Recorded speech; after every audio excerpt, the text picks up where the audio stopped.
Hi everyone, I'm Sakshi and welcome to the channel. We are discussing Companies Act in this playlist and you will find different topics relating to Companies Act 2013. In this playlist, we will focus on different types of companies.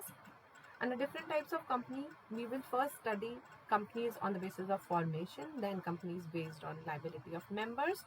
Then we have to go into detail of registered companies, that is companies registered under Companies Act 2013, in which we will discuss about public, private, one person, small, associate, holding and subsidiary company, then government company, foreign company, section 8 company, dormant company. We'll also discuss about producer company and association not for profit. So let us start with the first basic categorization कि company बनी कैसे है और companies on the basis of formation. There could be two type of company. The first one is statutory company. A statutory company or a statutory corporation means a company which is created by special act of parliament or the state legislature. So these companies are formed by a special act and वही act इनको govern करता है. The functions, the duties, the powers are established under this act and not under the Companies Act. For example, State Bank of India, Life Insurance Corporation, Reserve Bank are example of statutory companies. Then the second category is if you are not made under a special act, then if you want to do business as a form of company, you can register yourself under the Companies Act.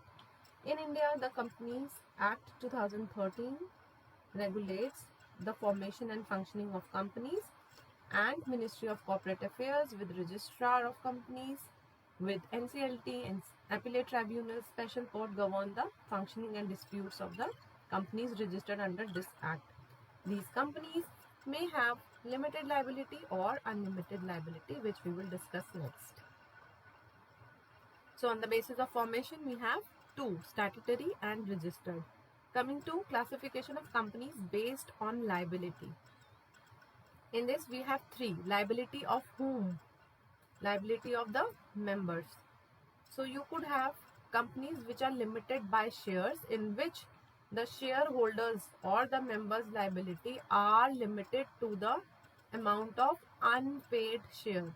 So they don't have to pay anything from their personal assets in case of winding up and in case the company is unable to meet the liabilities, right? So this is the most common type of companies you will find. Next is companies limited by guarantee. Limited by guarantee means the company's members undertake guarantee that in case of winding up, they will contribute a certain amount. This is a voluntary undertaking under the memorandum, and these companies may or may not have share capital. If they have share capital, then the members' liability is the amount of guarantee plus the amount of unpaid shares. Right? So generally this structure is adopted by not-for-profit organization like sports club or trade associations. Last is unlimited company. So unlimited company means members have to face personal liability for company's debt. Again, this is only in the case of winding up, not for the annual losses. So in this case, the members will have to fulfill the liabilities of the company, the debt of the company in the course of winding up. And this is not a very common structure you will find in business organization, business structures. So let us see some examples. Companies limited by share, we have HDFC, Amazon, Google. Limited by guarantee, we have Aarti Vikas and Seva Mission. We have Academy of Continuing Medical Education and Research. Unlimited company, there could be different reasons as to why a company would choose to have this structure. For example, in Ireland, the local subsidiaries of a number of American companies have registered as private unlimited company. This is because it enables them to shield their finances from public disclosure. So the disclosure requirement for the unlimited company are less, and hence in Ireland, many companies are opening subsidiaries which are unlimited companies. So these were two categories we studied on the basis of how they are formed and on the basis of the liability of the members. In the upcoming videos, we will see different type of companies which are registered companies under Companies Act 2013.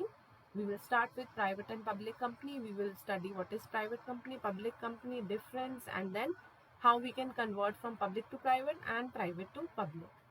See you in the next video.